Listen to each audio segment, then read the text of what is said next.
ជាសូបិនឬក៏ជាការពិតអារម្មណ៍នោះដិត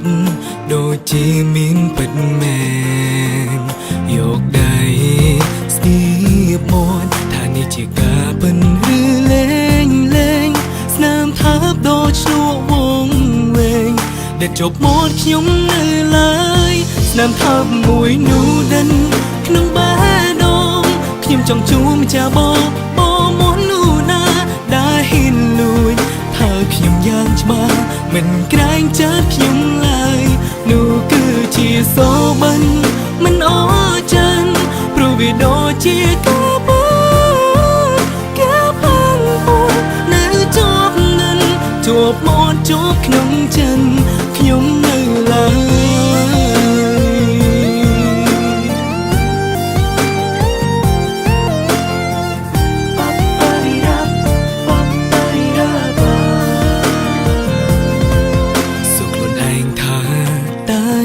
ជាសូបិន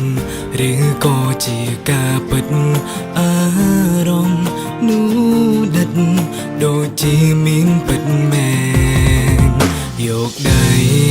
ស្ទាបមាត់ថានេះជាការពិតឬលេងស្នាមថាបដូចឈ្លក់វងវែងដែលជប់មាត់ខ្ញុំនៅឡើយស្នាមថាបមួយនោះដិនក្នុងបេះដូងខ្ញុំចង់ជួបម្ចាស់បងមុននោះណាដែលហ៊ានលួចថាខ្ញុំយ៉ាងច្បាស់មិនក្រែងចិត្តខ្ញុំឡើយនោះគឺជាសូបិនមិនអស្ចារ្យព្រោះវាដូចជាការពិតការផាំងពួននៅជាប់នឹងជាប់មាត់ជាប់ក្នុងចិត្តខ្ញុំនៅឡើយ